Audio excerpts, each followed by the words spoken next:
Hello दोस्तों, मेरा नाम नेहा है। आज हम आपको अपनी सच्ची कहानी सुनाने जा रहा हूँ। हमारी कहानी बीच में मत छोड़िएगा। तो चलिए आपका बिना टाइम वेस्ट किए हुए हम शुरू करते हैं कहानी। मेरे सभी भाई बहन शादीशुदा थे और उनका अपना परिवार था। कभी कभी मुझे लगता कि क्या वो मेरी परवाह भी करते हैं कि मेरी उम्र बढ़ रही है और मैं अभी तक अकेली हूँ। मेरे दिल में भी प्यार की इच्छाएं थी, लेकिन ये तन्हाइयों से घिरा हुआ था। कभी कभी मुझे लगता कि यह केवल इसलिए है क्योंकि मैं मोटी हूँ। क्या मर्द मोटी लड़कियों को नापसंद करते हैं? क्या मेरे वजन की वजह से मेरा परिवार मेरे लिए जीवन साथी नहीं ढूंढ पा रहा है? क्या मैं हमेशा अकेली ही रहूंगी? ये सवाल हमेशा ही मेरे मन में घूमते रहते। आखिरकार जब मैं 35 साल की हुई तो किसी तरह एक 40 वर्षीय आदमी मुझसे शादी करने के लिए सामने आया। उससे मिलने के दौरान मैंने उन्हें अपनी भावनाओं के विषय में बताया, लेकिन उन्होंने कभी इस पर ध्यान नहीं दिया और न ही इसका कोई जवाब दिया। वो थोड़े परेशान दिखे। वो नीचे की ओर देखते हुए चुपचाप बैठ गए और केवल अपना सिर हिलाते रहे। मैंने सोचा कि आजकल महिलाओं से ज्यादा पुरुष शर्मीले होते हैं और मेरे होने वाले पति भी कोई अपवाद नहीं है। शायद इसलिए उन्होंने कोई जवाब नहीं दिया। लेकिन शादी की रात हुई उस चीज ने मुझे उलझन में डाल दिया। मुझे नहीं पता कि उसने ऐसा क्यों किया। जब अगली सुबह मैंने उनसे पूछा तो उन्होंने कहा कि वो ठीक नहीं थे। लेकिन आगे भी कुछ नहीं बदला। हमारी दूसरी, तीसरी और कई रातें ऐसे ही बीतीं। मैंने जब अपनी सास को ये बताया तो उन्होंने भी मेरे पति का बचाव किया। उन्होंने कहा वह शर्मीला है, उसे बचपन से ही लड़कियों से बात करने में झिझक रही है, उसने लड़कों के स्कूल में पढ़ाई की है, उसकी न तो कोई बहन है और ना ही कोई महिला मित्र।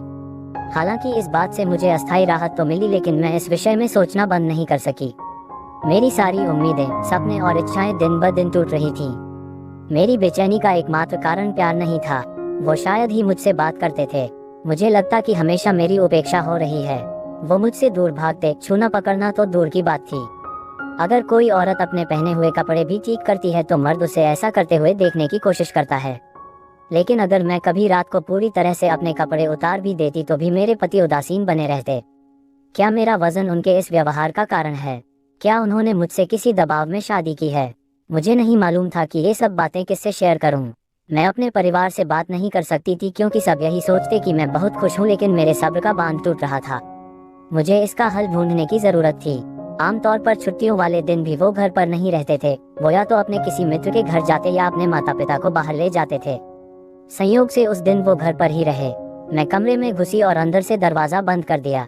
वो बहुत तेजी से अपने बिस्तर से उठे मानो कूद गए हों। मैं उनके पास गई और प्यार से पूछा, क्या आप मुझे पसंद नहीं करते? हम अब तक एक बार भी अंतरंग नहीं हुए हैं, ना ही आपने अब तक कभी अपनी भावनाओं के विषय में ही बताया। आखिर आपकी समस्या क्या है? उन्होंने झटके से जवाब दिया, मुझे कोई समस्या नहीं है। जब उन्होंने ये कहा तो मैंने सोचा कि यह मौका है उनके करीब जाने और अपनी तरफ उन्हें आकर्षित करने का। मैंने उनसे शारीरिक छेड़छाड़ शुरू की।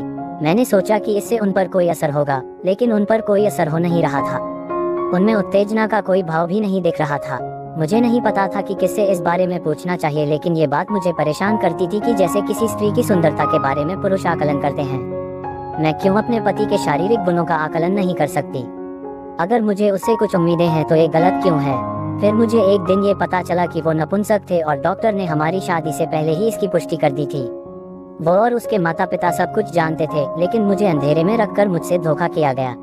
मुझे सच्चाई का पता चल गया तो उन्हें शर्मिंदगी महसूस हुई। फिर भी उन्होंने अपनी गलती कभी स्वीकार नहीं की। समाज हमेशा महिलाओं की छोटी से छोटी गलती को बड़ा चढ़ाकर पेश करता है, लेकिन अगर किसी मर्द की कोई गलती हो तो भी उंगलियां महिलाओं की ओर ही उठती हैं। मेरे रिश्तेदार ने मुझे सलाह दी, प्यार ही जीवन में सब कुछ नहीं है, तुम बच्चा गोद लेने का विचार क्यों नहीं करते? मेरे ससुराल वालों ने मुझसे विनती की, अगर लोगों को सच्चाई पता चल जाएगी तो ये हम सभी के लिए बहुत शर्मिंदगी की बात होगी। मेरे परिवार ने मुझसे कहा, ये तुम्हारा भाग्य है। लेकिन इस दौरान मेरे पति ने जो कहा उससे मुझे बेहद ठेस पहुंची। उन्होंने कहा, तुम्हें जो अच्छा लगता है वो करो, किसी और के साथ सो सकती हो, मैं तुम्हें परेशान नहीं करूंगा और ना ही किसी को इसके बारे में बताऊंगा। अगर उससे तुम्हें बच्चा हो जाए तो मैं उसे अपना नाम देने के लिए तैयार हूँ। किसी भी औरत को अपने पति के ऐसे विचारों को नहीं सुनना चाहिए। वो बेईमान था और वह खुद के और अपने परिवार के सम्मान को बचाने के लिए ऐसा कह रहा था। वो मेरे पैरों पर गिरकर रोने लगा और कहा, प्लीज इसे किसी को मत बताना और न ही मुझे तलाक देना। उसने जो सुझाया वो मैं सोच भी नहीं सकती थी। अब मेरे पास केवल एक ही विकल्प था, या तो मैं उसे छोड़ दूं या उसे अपना जीवन साथी मानकर अपनी इच्छाओं का त्याग कर दूं। अंत में मेरी भावनाओं की जीत हुई। मैंने अपने उस तथाकथित पति का घर छोड़ दिया। मेरे माता पिता ने मुझे स्वीकार नहीं किया। अपने दोस्तों की मदद से मैं एक लेडीज हॉस्टल में चली गई। जल्दी ही मुझे एक नौकरी मिल गई। धीरे धीरे ही सही मेरा जीवन पटरी पर आने लगा और मैंने कोर्ट में तलाक की अर्जी डाल दी। मेरा पति और उसके परिवार वालों ने बेशर्मी दिखाई। उन्होंने सच्चाई को छुपाते हुए शादी टूटने की आड़ में मुझ पर ही शादी के बाद संबंध बनाने का आरोप मढ़ दिया। मैं लड़ी और अपनी मेडिकल जांच करवाई। 3 साल लग गए, लेकिन आखिरकार मुझे तलाक मिल ही गया। मुझे ऐसा लगा जैसे कि मेरा पुनर्जन्म हुआ है। आज मैं 40 की हो गई हूँ और अब भी वजन हूँ। इस दौरान मुझसे कई मर्दों ने संपर्क किया। वो सोचते थे कि मैंने अपने पति को इसलिए छोड़ा क्योंकि उनसे नहीं मिलती थी और वे मुझसे वो सब करना चाहते थे। यह मेरे बारे में गलत और बकवास बातें थीं। दोस्तों, वीडियो अगर पसंद आए तो हमारे चैनल को लाइक सब्सक्राइब जरूर करें।